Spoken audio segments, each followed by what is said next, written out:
au-delà des apparences physiques. Savez-vous qu'il existe une différence fondamentale entre l'intimité physique motivée par le désir et celle motivée par l'amour véritable? Carl Jung, le pionnier de la psychologie analytique, a passé sa vie à explorer les profondeurs de la psyché humaine. Et ses découvertes révèlent des vérités fascinantes sur la manière dont l'amour authentique se manifeste dans nos moments les plus intimes. Aujourd'hui, nous allons explorer 4 comportements spécifiques que les hommes manifestent dans l'intimité uniquement lorsqu'ils sont profondément amoureux. Ces signes ne sont pas des gestes calculés ou des techniques apprises. Ce sont des expressions inconscientes qui émergent des couches les plus profondes de la psyché masculine quand l'amour véritable est présent. Attention, nous ne parlons pas ici de performance sexuelle, de technique ou de fréquence. Nous parlons de quelque chose de beaucoup plus subtil et profond, des marqueurs psychologiques qui révèlent l'état intérieur de son cœur et de son âme.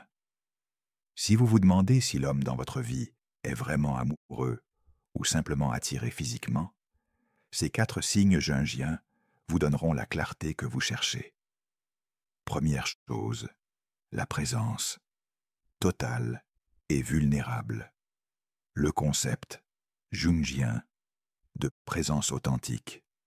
Dans la théorie jungienne, la présence véritable nécessite l'intégration de tous les aspects de soi, conscient et inconscient, masculin et féminin, force et vulnérabilité.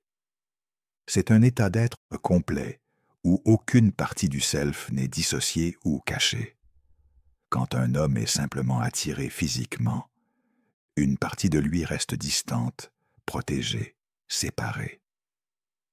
Il peut être physiquement présent, techniquement compétent, même passionné, mais une dimension essentielle de son être reste verrouillée, inaccessible. Mais quand il est amoureux, quelque chose de fondamental change. Les défenses tombent. La persona, ce masque social que Jung décrivait comme notre interface avec le monde, se dissout. Ce qui reste est l'authenticité brute, la présence non filtrée. Comment cela se manifeste concrètement? Le contact visuel prolongé et profond. Un homme amoureux vous regarde vraiment. Pas le regard évaluateur du désir, pas le regard distant de quelqu'un mentalement ailleurs, mais un regard qui semble voir jusqu'à votre âme. Ce contact visuel n'est pas intimidant ou possessif. Il est doux, ouvert, vulnérable. Jung comprendrait ce regard comme une connexion entre 2 inconscients, une reconnaissance mutuelle au niveau archétypal. Dans ce regard, il ne vous voit pas seulement comme un corps désirable, mais comme une âme qu'il reconnaît et honore. L'attention au moment présent. Quand un homme est vraiment amoureux, il n'est pas pressé. Il n'a pas de script mental qu'il déroule. Il n'est pas préoccupé par la performance ou par ce qui vient ensuite. Il est complètement, totalement ici, avec vous, maintenant. Cette présence temporelle est rare et précieuse. La plupart des hommes, même dans l'intimité, ont une partie de leur mental ailleurs, sur leurs préoccupations, leurs insécurités, leurs objectifs. Mais l'amour crée un espace sacré où le temps semble s'arrêter. La vulnérabilité émotionnelle. C'est peut-être le signe le plus révélateur. Un homme amoureux permet que ses émotions soient visibles dans les moments intimes. Vous pourriez voir ses yeux s'embuer.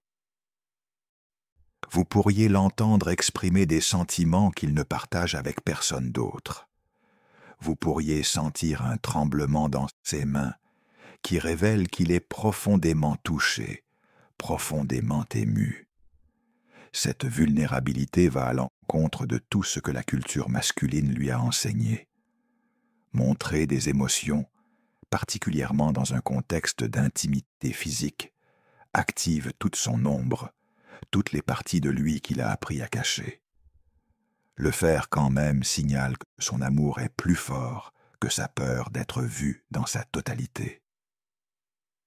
La différence psychologique profonde. Jung faisait une distinction entre l'activité sexuelle motivée par l'instinct, qu'il associait à l'ombre et aux aspects inconscients non intégrés, et l'intimité sacrée qui émerge d'une connexion d'âme à âme. Quand seul le désir physique est présent, l'homme peut être techniquement présent, mais psychologiquement fragmenté. Une partie de lui observe, évalue, performe. Il y a une qualité de dissociation. Il fait quelque chose plutôt que d'être quelque chose. Mais l'amour crée l'intégration. Le corps, le cœur, l'esprit et l'âme deviennent alignés. Il n'y a plus de spectateur interne, plus de juge, plus de performeur. Il y a seulement l'expérience pure et unifiée de connexion avec un autre être humain. Cette différence est palpable. Vous la ressentez. C'est la différence entre être avec quelqu'un qui fait l'amour avec vous et être avec quelqu'un qui partage une communion sacrée avec vous. Deuxième chose, l'attention intuitive à vos besoins. L'activation de l'anima par l'amour. Rappelons-nous que l'anima, selon Jung, est l'archétype féminin dans l'inconscient masculin. Elle représente l'intuition, l'empathie, la réceptivité, la sensibilité aux nuances émotionnelles, toutes les qualités traditionnellement associées au féminin. Chez la plupart des hommes, l'anima reste largement inconsciente et non développée. La culture masculine encourage la répression de ces qualités, les reléguant dans l'ombre. Résultat, beaucoup d'hommes sont déconnectés de leur capacité intuitive et empathique, particulièrement dans les domaines de l'intimité. Mais l'amour véritable active l'anima. Quand un homme tombe profondément amoureux, son féminin intérieur s'éveille. Soudainement, il accède à des capacités qu'il ne savait pas posséder. L'intuition de ce dont vous avez besoin, la sensibilité à vos états émotionnels subtils, la réceptivité à vos signaux non-verbaux. Les manifestations de cette attention intuitive. Il semble savoir ce que vous voulez sans que vous ayez à le dire. Ce n'est pas de la télépathie, mais une forme d'attention profonde et intuitive. Il lit les micro-expressions de votre visage, les changements subtils de votre respiration, les tensions ou relâchements de votre corps. Et il répond à ces signaux avec une sensibilité surprenante. Cette réceptivité est l'opposé de l'approche égocentrique typique, où l'homme suit son propre script, ses propres désirs, son propre timing. L'homme amoureux, au contraire, fait de votre expérience son guide. Votre plaisir devient son plaisir. Votre confort devient sa priorité. Il ajuste son énergie à la vôtre. Parfois, vous avez besoin de douceur, parfois de passion, parfois de tendresse ludique, parfois de connexion profonde et intense. L'homme amoureux, avec son anima activé, peut sentir ces variations et y répondre fluidement. Il n'impose pas son énergie ou son humeur. Il crée plutôt une danse où vos énergies s'entrelacent et s'harmonisent. Cette flexibilité, cette capacité de recevoir et de répondre plutôt que de simplement agir, est une marque distinctive de l'anima consciente. Il prend soin de votre confort émotionnel autant que physique. Il vérifie « Es-tu bien ? Est-ce que c'est bon pour toi ?» Non pas de manière mécanique ou anxieuse, mais avec une curiosité authentique et un souci réel. Il crée un espace où vous vous sentez en sécurité pour exprimer vos besoins, vos limites, vos désirs. Cette attention au confort émotionnel révèle qu'il ne vous voit pas comme un objet de désir, mais comme un sujet avec sa propre expérience intérieure, qu'il honore et respecte. La psychologie de la réciprocité amoureuse. Jung comprenait que l'intimité véritable nécessite une balance entre donner et recevoir, entre action et réceptivité, entre masculin et féminin. Dans la sexualité purement physique, cette balance est souvent absente. L'homme peut être principalement dans le donner, performance, ou dans le recevoir, satisfaction égoïste, mais rarement dans la danse fluide entre les deux. L'amour crée cette balance naturellement. Quand son cœur est engagé, votre plaisir devient intrinsèquement lié au sien. Il ne peut pas être pleinement satisfait si vous ne l'êtes pas. Cette interconnexion des plaisirs est un signe psychologique profond que les frontières égoïques se sont assouplies, permettant une véritable communion. C'est la différence entre « j'utilise ton corps pour mon plaisir » et « nous co-créons une expérience de plaisir mutuel ». Cette dernière requiert un niveau d'intégration psychologique, d'ouverture de cœur et d'activation de l'anima que seul l'amour authentique peut catalyser.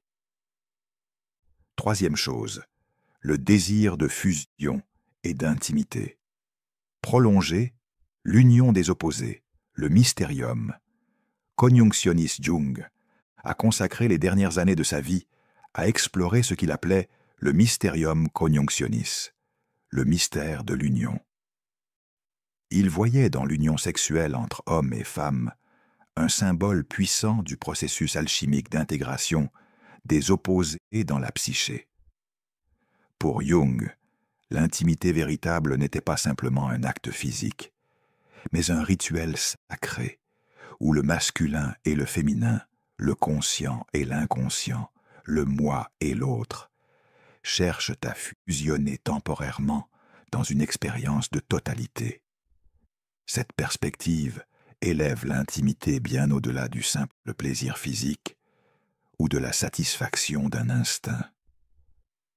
Elle la place dans le contexte du voyage spirituel et psychologique de l'individuation, le processus de devenir pleinement soi-même. Comment l'amour change le désir de proximité. Il veut rester près de vous après.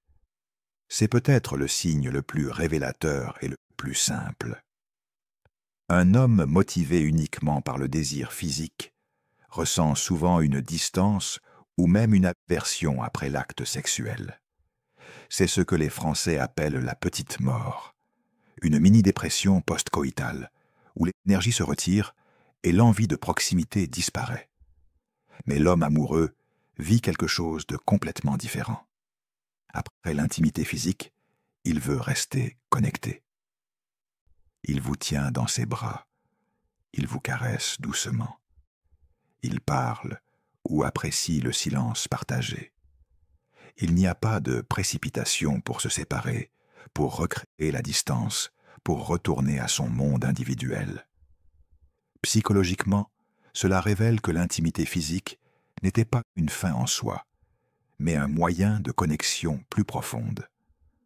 Le corps était un véhicule pour une rencontre d'âme à âme, et cette rencontre continue au-delà de l'acte physique. Il cherche le contact peau à peau prolongé. Jung comprenait le toucher comme un langage primordial, une forme de communication qui précède et transcende les mots. Pour l'homme amoureux, le contact physique avec vous n'est pas seulement agréable, c'est nourrissant au niveau de l'âme. Il veut sentir votre peau contre la sienne. Il enlace vos doigts, il pose sa main sur votre cœur, il vous attire contre sa poitrine. Ces gestes de fusion physique reflètent un désir psychologique profond de dissoudre les frontières du moi séparé et d'expérimenter l'unité. Il transforme l'acte physique en rituel d'intimité émotionnelle. Pour l'homme amoureux, l'intimité physique devient un espace sacré, où la vulnérabilité peut être partagée, où les masques peuvent tomber, où la vérité profonde de qui vous êtes tous les deux peut être exprimée sans mots. Il pourrait pleurer, il pourrait rire de joie pure. Il pourrait dire des choses qu'il ne dit jamais ailleurs. Je me sens complet avec toi. Je ne savais pas que je pouvais ressentir ça. Tu es ma maison. Ces moments de vérité nue révèlent que l'acte physique a ouvert une porte vers les chambres les plus profondes de son âme. La différence entre désir et amour. Incarné. Le désir physique recherche la satisfaction et puis la séparation. C'est une expérience en forme de cloche, montée de l'excitation, pic de plaisir, redescente et retour à l'état initial. Le cycle est complet et fermé, mais l'amour incarné crée une spirale ascendante plutôt qu'un cycle fermé. Chaque expérience d'intimité approfondit la connexion, ouvre de nouveaux niveaux de vulnérabilité et de confiance, révèle de nouvelles dimensions de qui vous êtes ensemble. L'intimité devient cumulative plutôt qu'épisodique. Un homme motivé par le désir physique peut faire l'amour avec vous 100 fois et ne jamais vraiment vous connaître plus profondément. Mais un homme amoureux vous connaît un peu mieux, vous voit un peu plus clairement, se révèle un peu plus authentiquement à chaque rencontre intime. Cette différence est ce que Jung identifierait comme la différence entre la satisfaction d'un instinct et la progression sur le chemin de l'individuation à travers la relation. Quatrième chose, l'expression spontanée d'affection et d'émerveillement. Le self authentique, libéré par l'amour Jung, faisait la distinction entre le moi égoïque, notre conscience ordinaire, souvent défensive et conditionnée, et le self, la totalité de notre être, incluant les dimensions conscientes et inconscientes. La plupart du temps, nous opérons depuis le moi égoïque, particulièrement dans les situations sociales ou intimes où nous nous sentons vulnérables. Nous contrôlons, nous gérons, nous présentons une version acceptable de nous-mêmes. Mais l'amour véritable crée les conditions où le self authentique peut émerger. Les défenses deviennent superflues, le contrôle se relâche. Ce qui émerge est une spontanéité, une authenticité, une expression non filtrée de ce qui est ressenti au niveau le plus profond. Les manifestations de cette authenticité spontanée. Il exprime son émerveillement et sa gratitude. L'homme amoureux est, dans ces moments intimes, touché par quelque chose qui dépasse sa compréhension ordinaire. Il ressent un émerveillement presque enfantin face au mystère de la connexion, face au privilège de votre présence, face à la beauté de ce que vous partagez. Et il l'exprime. Pas de manière calculée ou poétique, mais avec une maladresse touchante. Je n'arrive pas à croire que tu es réel. Comment ai-je pu avoir cette chance? Je ne veux jamais oublier ce moment. Ces paroles jaillissent spontanément, non filtrées par la conscience de soi ou la crainte d'être ridicule. Jung reconnaîtrait dans ces expressions un contact momentané avec le lumineux, cette qualité de sacré qui transcende l'ego et touche quelque chose d'universel et d'archétypal. Il rit, joue, montre sa joie pure. L'intimité amoureuse n'est pas seulement sérieuse et intense, elle peut aussi être légère, ludique, joyeuse. L'homme amoureux accède à une dimension de spontanéité et de jeu qui est souvent réprimée dans sa vie quotidienne. Il pourrait vous taquiner affectueusement, faire des bruits stupides, rire sans retenue, vous surprendre avec une espièglerie inattendue.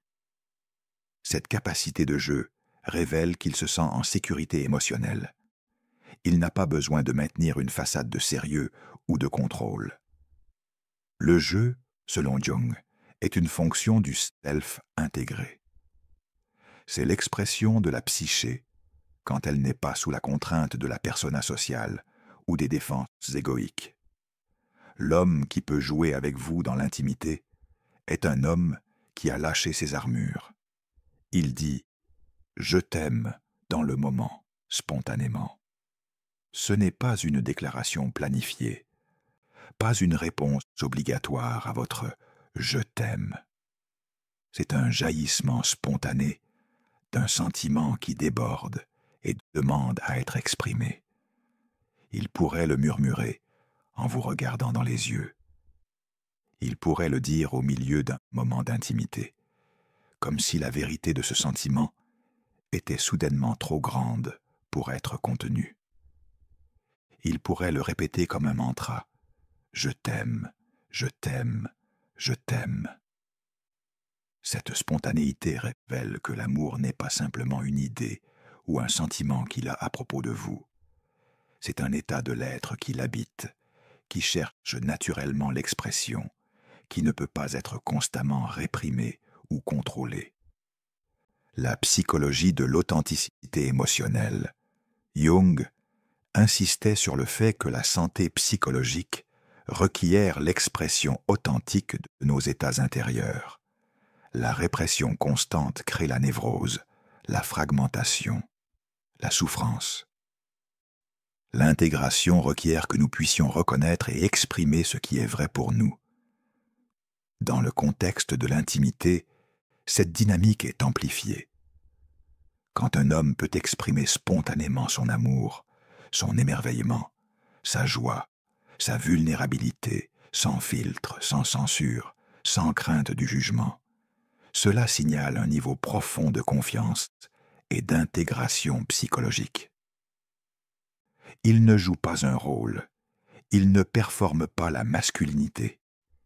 Il n'essaie pas de contrôler votre perception de lui. Il est simplement, authentiquement, lui-même, dans toute sa complexité émotionnelle. C'est ce que Jung appellerait le processus d'individuation en action. Devenir plus pleinement qui nous sommes vraiment, en retirant les masques et en intégrant tous les aspects de notre être, y compris notre capacité d'amour vulnérable et sans défense. L'amour, comme révélateur de l'âme. La synthèse des 4 signes. Résumons ce que ces 4 comportements révèlent selon la psychologie jungienne. La présence totale et vulnérable montre qu'il a baissé ses défenses, que sa persona s'est dissoute, qu'il vous permet de voir son self authentique. C'est le signe d'une confiance profonde et d'une acceptation de sa propre vulnérabilité. L'attention intuitive à vos besoins révèle que son anima, son féminin intérieur, est activée et consciente. Il accède à des capacités d'empathie, d'intuition et de réceptivité que l'amour seul peut éveiller pleinement. Le désir de fusion et d'intimité prolongée signale que l'expérience physique transcende le simple plaisir pour devenir un véhicule de connexion d'âme à âme, une expérience du mysterium conjunctionis, l'union sacrée des opposés. L'expression spontanée d'affection et d'émerveillement démontre que son self authentique est présent, non filtré par les défenses égoïques ou les conditionnements sociaux. Il est en contact avec la dimension lumineuse de l'amour. Ensemble, ces 4 signes composent un portrait de l'homme qui aime vraiment. Un homme dont l'amour a catalysé un processus profond d'ouverture, d'intégration et de transformation psychologique. Au-delà des techniques, l'authenticité de l'âme. Ce qui est crucial à comprendre, c'est que ces comportements ne peuvent pas être simulés ou performés consciemment, de manière authentique. Ils émergent spontanément des profondeurs de la psyché quand l'amour véritable est présent. Un homme peut apprendre des techniques d'intimité, mémoriser des phrases romantiques, étudier le bon comportement. Mais ces expressions externes, aussi habiles soient-elles, manqueront la qualité essentielle qui révèle l'amour authentique, la spontanéité inconsciente, l'expression non filtrée du self profond. Votre corps et votre intuition savent faire la différence. Vous sentez quand quelqu'un performe versus quand quelqu'un s'exprime authentiquement. Vous ressentez la différence entre la technique et la vérité, entre le désir et l'amour, entre la surface et la profondeur. L'invitation à l'observation consciente. Si vous êtes dans une relation et vous vous demandez si son amour est authentique, je vous invite à observer ces 4 dimensions avec une attention douce mais claire. Est-il vraiment présent avec vous, ou une partie de lui reste-t-elle dissociée et distante? Répond-il intuitivement à vos besoins, ou suit-il mécaniquement un script personnel? Désire-t-il prolonger l'intimité et la connexion, ou se retire-t-il émotionnellement après la satisfaction physique? Exprime-t-il spontanément son amour et son émerveillement, ou reste-t-il contrôlé et mesuré? Vos réponses à ces questions vous donneront une clarté profonde sur la nature de ces sentiments. Quand ces signes sont absents, si ces 4 manifestations sont largement absentes, cela ne signifie pas nécessairement qu'il ne vous aime pas du tout. Mais cela suggère que soit son amour n'a pas encore atteint la profondeur qui permettrait ces expressions, soit il porte des blessures psychologiques si profondes qu'elles bloquent l'expression naturelle de l'amour même quand il est ressenti. Dans ce dernier cas, la question devient: est-il conscient de ces blocages et activement engagé dans un travail de guérison? Car l'amour ressenti, mais jamais exprimé authentiquement, n'est pas suffisant pour nourrir une relation saine à long terme. Vous méritez non seulement d'être aimé, mais d'être aimé de manière visible, tangible, ressentie. Vous méritez un homme capable de cette présence, de cette attention, de cette fusion, de cette expression spontanée. L'amour comme chemin d'individuation. Terminons avec cette perspective jungienne profonde. L'amour véritable n'est pas simplement un sentiment agréable ou une expérience romantique. C'est un catalyseur puissant de transformation psychologique. Quand un homme aime vraiment, cet amour le confronte à ses ombres, active son anima, dissout sa persona, ouvre son cœur et l'invite à devenir plus pleinement lui-même. L'intimité authentique avec une autre âme est l'un des chemins les plus puissants vers l'individuation, vers la réalisation de la totalité de qui nous sommes. Les 4 comportements que nous avons explorés ne sont pas simplement des signes à cocher sur une liste. Ils sont les manifestations d'un homme en processus de transformation par l'amour, un homme qui grandit, qui s'ouvre, qui devient plus entier. Et c'est précisément ce type d'homme, un homme sur le chemin de l'individuation, capable de vulnérabilité, d'intuition, de fusion sacrée et d'expression authentique, qui peut vous offrir l'amour profond, mature et durable que vous méritez.